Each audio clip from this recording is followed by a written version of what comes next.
I feel convicted to talk about Mary Magdalene today. And so that's what I'm going to do. Okay.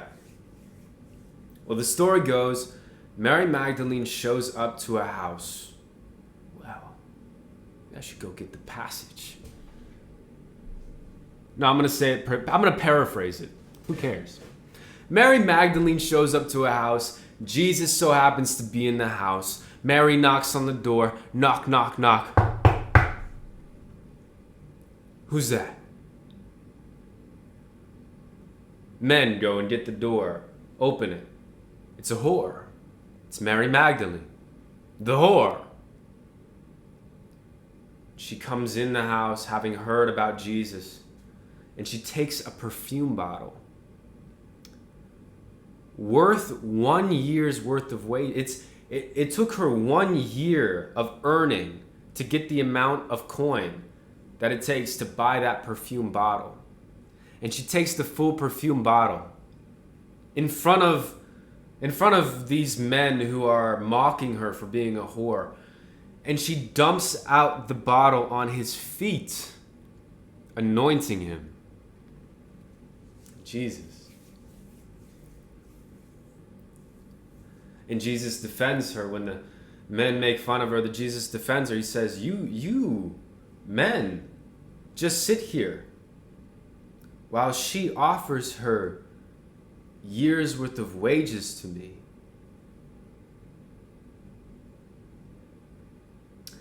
I don't think that part of the story really matters to me right now. I'm more convicted to talk about the part of the story where she dumps out a year's worth of wages on the king. And how fruitless. What a bad investment, you know what I mean? And this is what everyone around her was thinking. But to her, it was everything. It was all that she possibly had.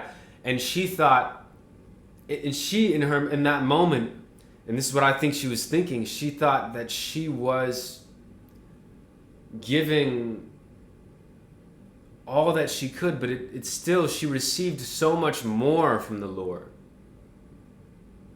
from Spirit. And so she was just this being who didn't care what people thought, and just did this crazy, out of this world gesture to Jesus. Like, who's gonna, takes you a year to earn about 50 grand in America, okay?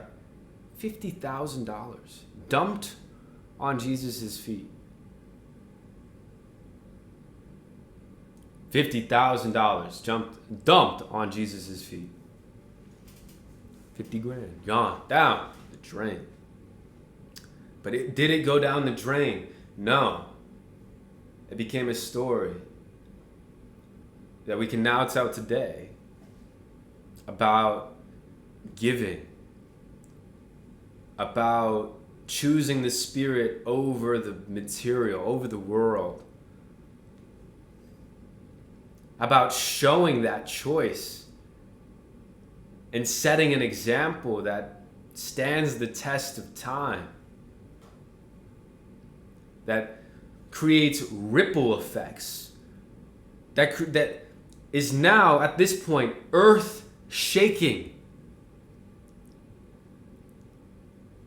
Dumping out her perfume bottle was a gesture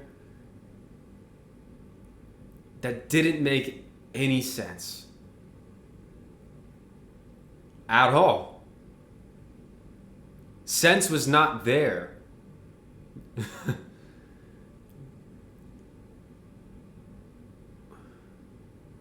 What was there? Faith. Devotion was there. Devotion. And when we are in devotion, in the energy of devotion, miracles work through us because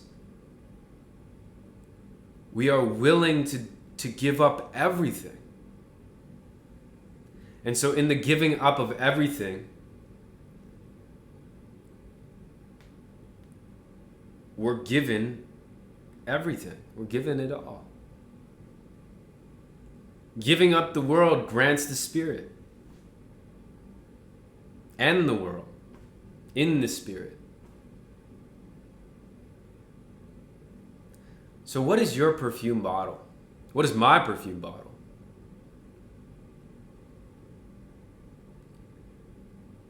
And maybe it's not so large as a $50,000 bottle of perfume. Maybe it is something that you give not just in the spirit of giving, just to give a gift, but something that you've curated, something that you've thought long and hard about, that you choose to willingly give, to willingly surrender this thing, whatever this thing is. And maybe Mary Magdalene did it in the form of a thing, a material object, but what if it's not just material objects that we can give, we can surrender? What if it's also skills and abilities that we've acquired, that we can surrender to Spirit, that we can say, here you are, here, take it, take this. And when we surrender it to Spirit, it is then a gift from Spirit to give that thing back, but in a new way, to rebirth that thing, to make it new. So what is it that we're giving up? We're giving up our attachment. We're giving up our worldly desires and the things of this world. And as we give up the world, we give it to Spirit. Spirit takes it and Spirit integrates it. Spirit puts it together. Spirit cleans it up. And Spirit gives it right back.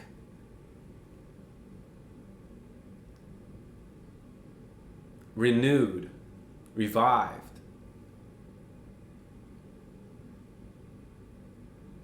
And so what do we do with it then? We build it up and we give it right back, and Spirit renews it and gives it back. And we build it up and we give it back, and Spirit renews it and gives it back. And it's this cycle of giving and building.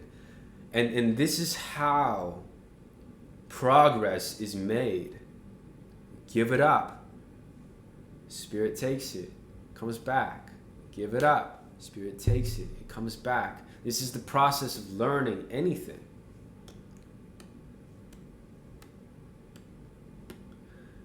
And I'm feeling encouraged to say that sleeping is an opportunity to give it up, whatever it is, whatever you're learning, whatever ideas are in your mind, whatever ambitions that you have, especially ideas, opportunities that you're considering, people that you may or may not want in your life, decisions that need to be made, things that, these things, all of these precious things in our lives, we can give those things up too. And in rest and sleep, this is an act of giving it up to the Spirit, saying, here you go. And another act of giving it up is meditating. You're releasing it because the mind finds these thoughts to be so precious and holds on to them and wants to tackle them and get around them and think them and this and this. But when we give up those thoughts to Spirit, Spirit cleans it up, organizes it, renews it, revives it, and then gives it right back how you want it. And so, this is what Abraham Hicks is talking about when she says the art of allowing, getting into the allowing mode. It's giving these things up to Spirit. Just like Mary Magdalene gave up her perfume bottle, we can give up these ideas in our minds, these problems that we have, these things that we've been thinking about for a long time that are weighing on us. We can give these things up to Spirit And in stillness and in silence, we can trust and have faith that Spirit will deliver the answer to us in divine timing, when we are ready for it. And considering that everything that is sought is found, everything that is asked for is given, then it is not a matter of will it come or not. It is a matter of when. And when what? When you let it go. It's like this. It's like this lighter right here. You're holding on to it, right? Holding on to this lighter, holding on to this lighter. And let's say this lighter represents an idea. Or better yet, it represents a problem in your life. Maybe it's financial issues or relationship issues, or it's a problem that you're having specifically with a task at work. And so we're holding on to this idea. And in order for us to receive, let's say this pen is the solution, and the lighter is the problem. In order to pick up the pen, you have to drop the lighter, I guess, is the metaphor that I'll use here. But in order to pick up the solution, you have to be able to drop the lighter. Well, in order to pick up the solution, you must have a free hand to pick stuff up with. And so the act of meditating is creating a free hand. Well, it's not just an act of meditating, because we can constantly be in a spirit of meditation, but in meditation, seeking consciousness and letting go of results, letting go of problems, letting go of solutions, letting go of everything. Excuse me. And trusting that feeling is going to pass. Because the feeling that comes with letting something go is not comfortable. It's uncomfortable. And so now we're sitting in this uncomfortable feeling. And it's causing a lot of reactions in the body. Maybe it's causing you to get up and wanting to move in a direction, do something with it. It's causing you to sit down and, look at your screen or read your book or whatever. It's causing you to do these things. And so rather than judging these things that we do in this feeling of discomfort, observe. What is it? What are these things? What is this? With curiosity rather than condemnation. Don't condemn yourself for doing these things. Be curious. Why? Where does that come from? And allow that question to fizzle into nothingness. Because in that fizzling into nothingness, Spirit can come in and take that question and create the solution and revive it and can give it back to you as the answer. And it may take time. And trust and faith that it will come. And it will come. If you ask, it will. When you ask, it's given. It appears in the ether, is what I'll call it. And when you let go, your body becomes multidimensional and moves through the dimensions. Merkaba activation. This is what this is. It's that letting go completely of everything outside of you and everything inside of you, who you are, of everything that you've done. Letting it all go to Spirit, because Spirit's going to take it, and you know that Spirit's going to do whatever it's going to do with it.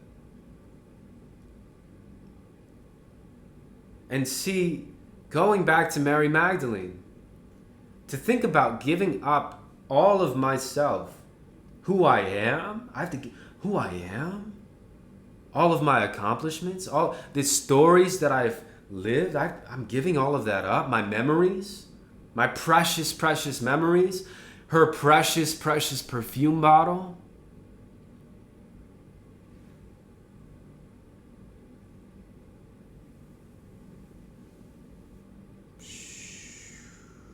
Giving it up to Spirit.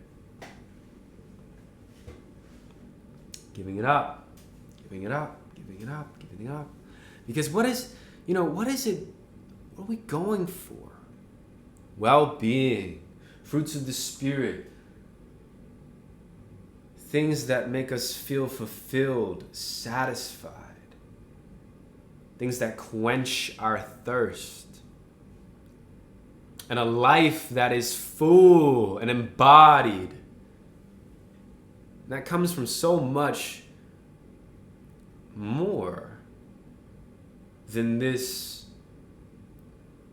perfume bottle, than this self that we admire and that we cherish and that we have taken so long to cultivate and grow into, this version of ourselves that we currently are. This perfume bottle.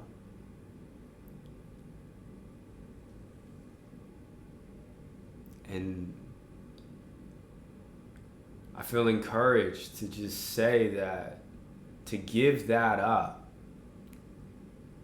is a beautiful, beautiful journey.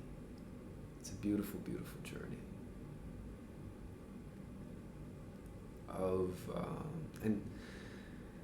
And then I feel encouraged to talk about Joe Dispenza and how he talks about being somebody and then being nobody and then becoming anybody. And there's that anybodyness. True desire. And what is true desire? Because it must be something different than desire if I'm saying true desire, right?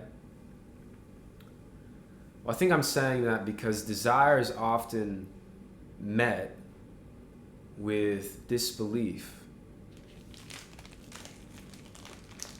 I want that, but I really want that, but yada, yada, yada. And so my term, true desire, considers a desire where you want something and you know you can have it. True desire. And the quote that I use to describe it is, if you knew that you would not fail, what would you be doing right now? If you knew that anything that you tried, anything that you attempted, anything that you put your hands to do, you would not fail, what would you put your hands to do? True desire comes from that place, a place of complete faith and surrender and allowing of pure perfection to occur.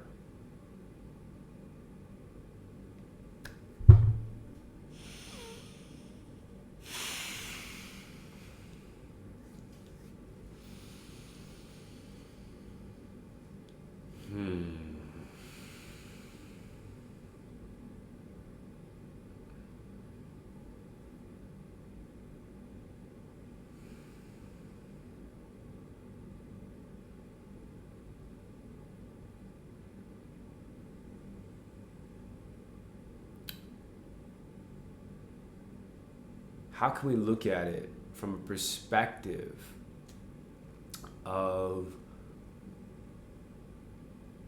spirit? Spirit is pure, positive, moving forward, always on, non-physical energy. Constant.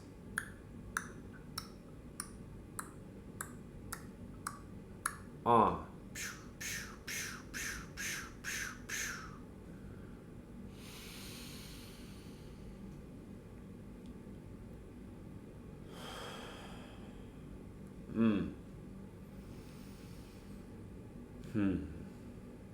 Okay. Namaste. Thanks for coming. Have a great day.